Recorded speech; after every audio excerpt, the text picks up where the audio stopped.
Hey guys, this is your host Ayush Anand, and welcome to the second episode of Seeking Answers. If you are a college student or someone who wants to start his or her entrepreneurial journey, but you're not sure about your ideas or don't know how potential your idea can be, that is why today in this episode we will be discussing about how do we evaluate those ideas. And for that, we do have a very special guest, someone who is the alumni of MIT, someone who has more than 20 years of industry experience, someone who has mentored thousands of students, and he is currently the director of Center for Innovation and Entrepreneurship in PS University. And he is none other than Professor Sathya Prasad. Very welcome, sir. Thank you very much, Ayush. It's my pleasure. Sir, I have been following your work for more than 2 years now, and I must say you're among those people who have had the most biggest impact on me and on my entrepreneurial journey. So thank you so much for coming into this show.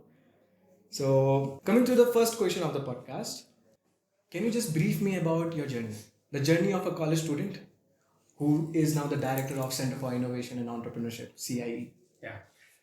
Let me start in a chronologically reverse manner. I've spent about 30 years in engineering and technology management. But before getting to that, like as you said, it all starts with the first small step, right? I have a basic degree in engineering, electrical engineering, and then I did my master's in VLSI. And I've spent over the last 30 years done lots of crazy things, and that's what's been the most exciting part. So I was with Intel for 20 plus years. I have taught at very reputed business in schools. I've taught at a kindergarten school. Okay. Right? And I've also done a startup outside of my journey at Intel. And in the current uh, timeline, I run the CIE, which is one of the most exciting things I've done in my life. Okay, so coming to that point, what was the basic objective setting up the CI, the Center for Innovation and Entrepreneurship in PS? What was the objective behind? So the objective for CIE was very simple. We wanted to combine three elements. We wanted to combine the elements of technology, combine the element of innovation, possibly leading to entrepreneurship, right? So technology, innovation, and entrepreneurship. And good universities provide a good foundation from an academic point of view. But somewhere we felt that it stopped short of allowing students to build a set of skills that is required in the real world but not readily available in the universities. So CIE was set up with the objective of providing students a platform to develop the entrepreneurial mindset, find a place where they could, find other like-minded souls, form teams, and then also have a safe place to practice. Because entrepreneurship comes with failures, and none of us as human beings want to fail, unless there is a place which says it's okay to fail. If it happens, we are here. And by the way, here are some methods to reduce the failure. The anxiety goes down, the success rates go up, and overall, I think we start to see some magic, right? So CIE is, in some sense, sort of the Disneyland of innovation, where we hope to be able to bring that magic and reduce the anxiety, reduce the pain, but also increase the fun quotient for students to be more innovative and more entrepreneurial. Okay, that's a wonderful journey of CIE. So coming to the next question, being the director of CIE and having mentored thousands of students, how do you really determine the potential of the idea? What are those parameters you look into? Yeah. At the most fundamental level, there are three things that anybody looks for in an idea. The first one is, are there enough real customers or users for a particular idea? Right? Okay. It cannot be some esoteric thing which only I or me and my friends have a problem with. Right? So it has to be, first of all, a real problem. Meaning, in the real world, do people encounter the situation? Do they encounter it often? Right? Are there less optimal solutions than something that you are thinking of? So the first part, in a simplest thing, is customers, which essentially we call it the CX, the whole customer and the experience related part. The second part that we evaluate in terms of judging if a particular idea is good or not, is it feasible? Is it technically feasible? Meaning the customers might be there, the problem is real, the magnitude of the problem is huge, but can we actually build a solution to what we are thinking about? So first one was customers, the second is technology, feasibility, and the third one, which is equally important, if not the most important part, is it business viable?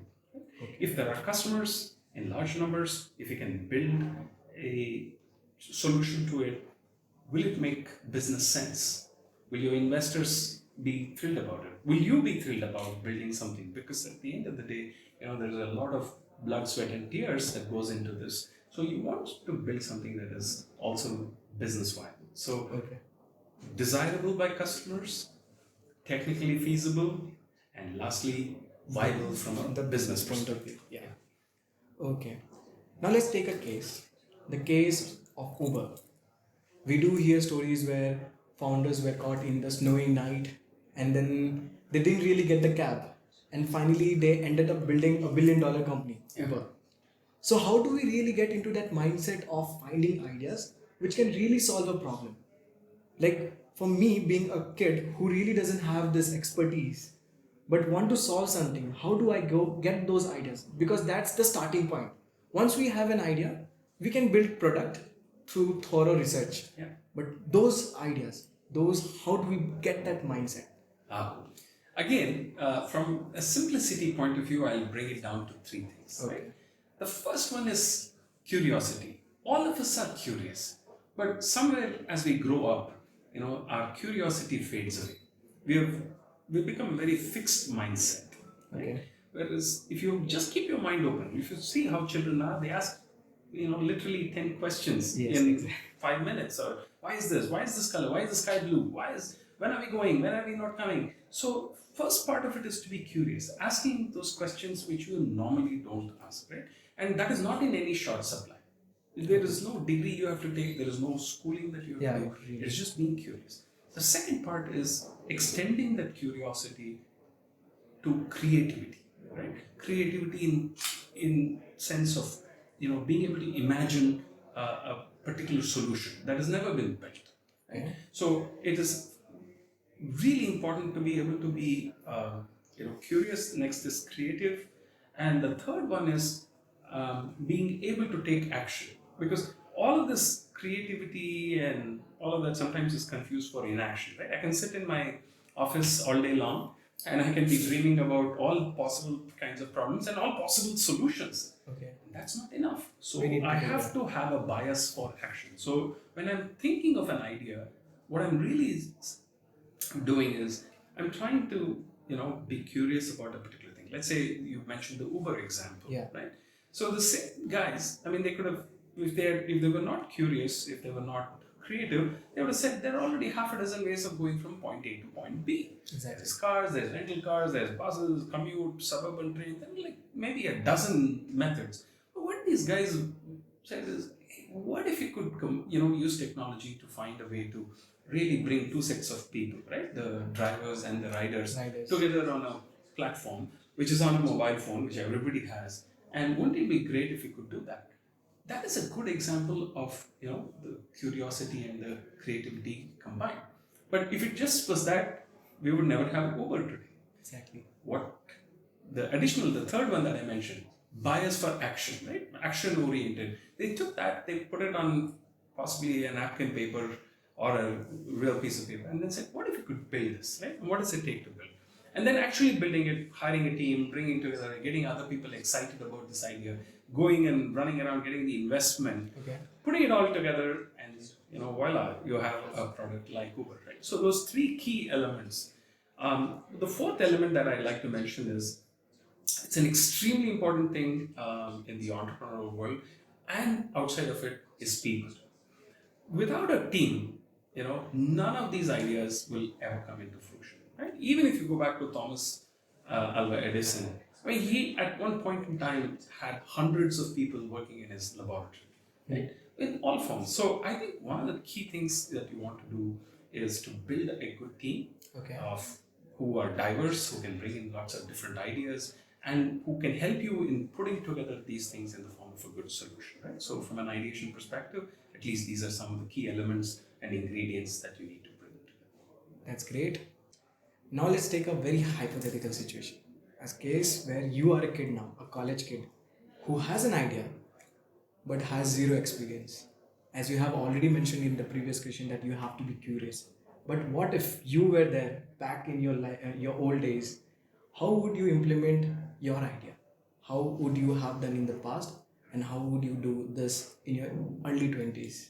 Okay.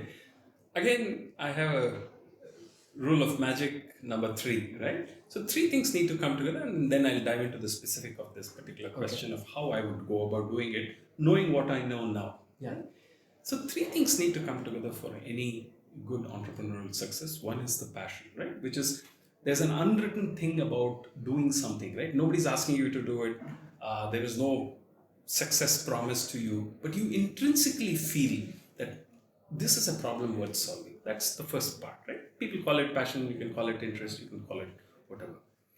The second one is capability. You have to develop that capability to be able to solve a particular problem.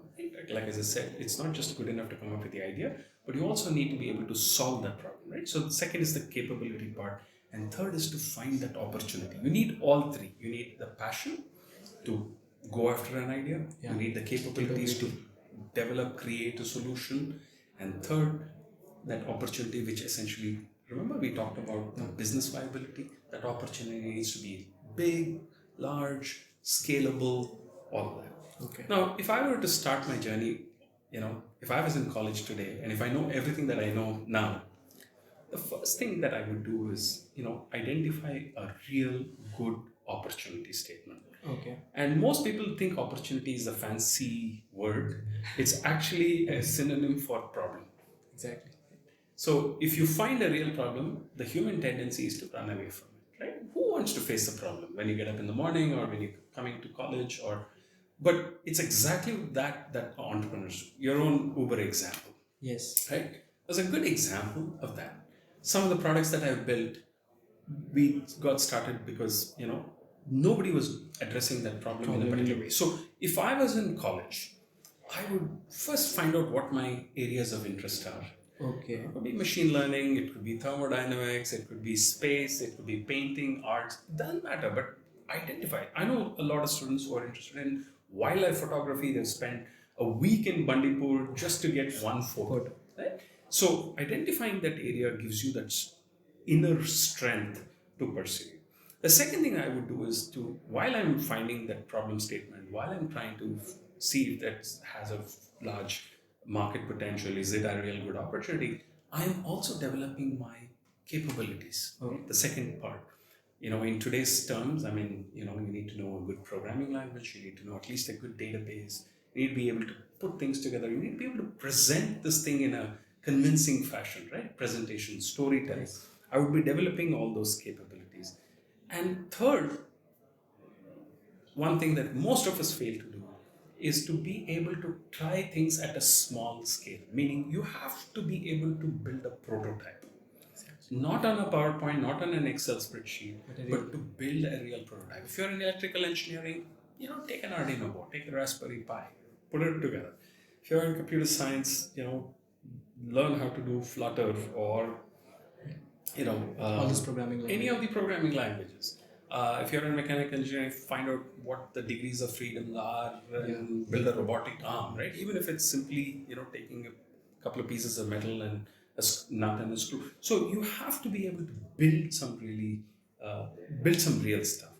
And then you have to be able to experiment, right? Because just because I built, I want to know in what way, shape or form is this useful, what are the limitations, what are the things it can do. So being able to prototype and being able to test. What I've just described to you these are some of the basic elements of design thinking, right? That's just a fancy name to say, identify a good problem, empathize, meaning put yourself in the shoes of the user or the customer. Okay.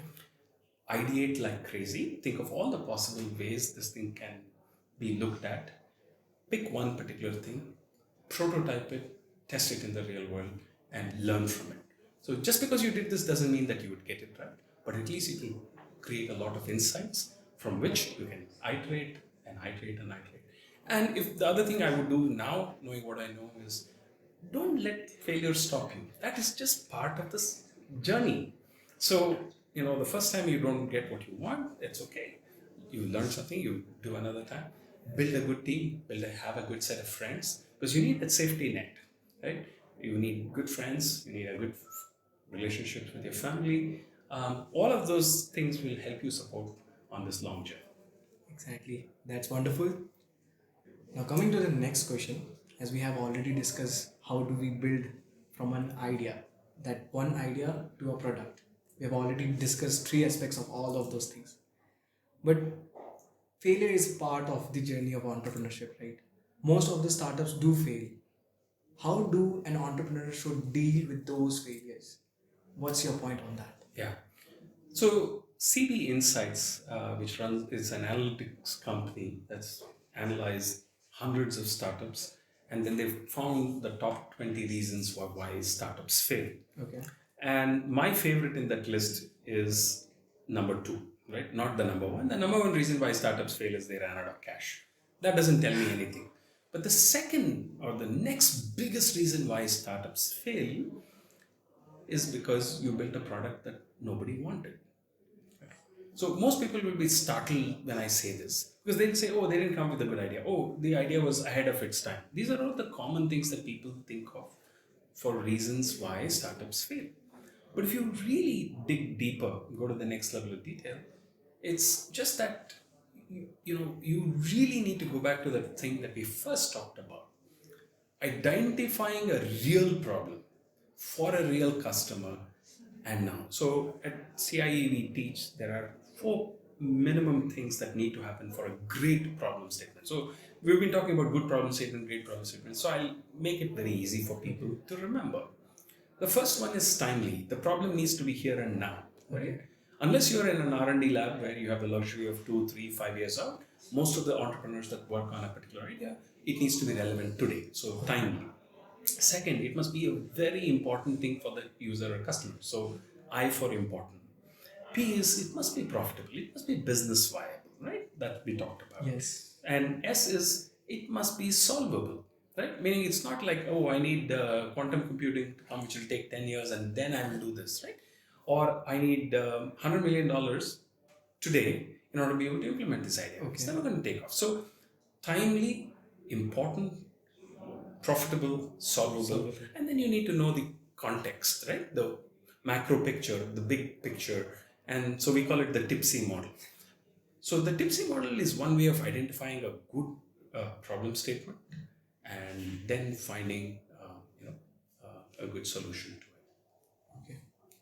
Okay, it was great talking. So have you been always this extrovert, or have you developed this personality over time? What's the secret? There is no secret. I think as human beings, we all evolve. I don't think I'm an exception. So I've always been outgoing, but I don't know if I've always been this communicative. But I think this has evolved over a period of time, and for good reason and with good outcomes, right? Because one of the most important things for an entrepreneur is to be able to tell a story, to tell a point of view, help others understand what you're trying to do, and get them to align with you. They may align with you, they may not align with you, and that's okay. But you must be able to project, a reason or the set of factors that is driving you, that is motivating you, so that they may join you in the journey. This could be a prospective founder, this could be a prospective employee or part of the team, it could be an investor. So it's very important to be able to develop the skill of being able to share your vision, share your story, and hope and see if the other person resonates to that idea. And if they do, they'll be part of your journey. Not that we want everybody to be part, but at least we have to be able to communicate. So I've spent quite a bit of time, and it's a continuing journey to try and find ways to communicate better. I'm not saying I've arrived, but at least I've improved, and I still have a long way to go. Okay. What would be that one last tip to the viewers? The one thing that I would like to leave for my young friends is live the day. don't be afraid, right? The world is full of uncertainties, lots of challenges. There's so much that is always there, and it's always been. But I think your generation is also one of the luckiest generations ever to have so many things going for you. For example, so when I was going to college, there was no CIE of sorts. Exactly. There's nothing. Everybody was on their own. So in 2008, when I did my startup, I mean, the ecosystem back then was so different than what we have today. So I'm saying, learn to look at the environment, find out what is there that interests you, jump all the way into it. That doesn't mean stopping your education, stopping any of the stuff. You should do the stuff that you want to do without getting influenced by others. Find the true you, and you'll know the answers. So I'd like to leave with a quote from Mark Twain, who said, there are two important days in a person's life. The first is when you're born, and the second one is when you find out why. So find out why. The world is a wonderful place, tons of opportunities. Go after it, enjoy, and have fun in the journey. That's it. And each of us will internalize it in a very different way. So there's no one prescribed formula to say become a startup founder or become an innovator. That will happen. But the first thing is you must be able to take that first step. Open up yourself. Open up yourself to failure. Open up yourself to opportunities. Open up yourself to friendship. All of those things are very tantalizingly possible in the world that we live in now. And so I wish all your viewers good luck and best wishes in finding out what interests them. And if you're in PS University, please come to CIE. If you're in another university, please go to the nearest incubator that may be in your college or anywhere else. Find a good mentor. Mentor can really help open up your mind. They can sometimes help you understand your own limitations, but more importantly, they can also tell you what you're capable of. So find a mentor, have a good set of friends, be bold, and as Nike says, just do it. Just do it. Okay, and thank you so much for the opportunity, and thank you for reaching out to CIE. I wish you the best, and I wish all your viewers the very best on their innovation and entrepreneurial journey. Good luck and best wishes. Thank you so much, sir, for coming into this show. I'd also like to thank all the viewers for staying this long. Well, for videos of this sort, do like, share, and subscribe.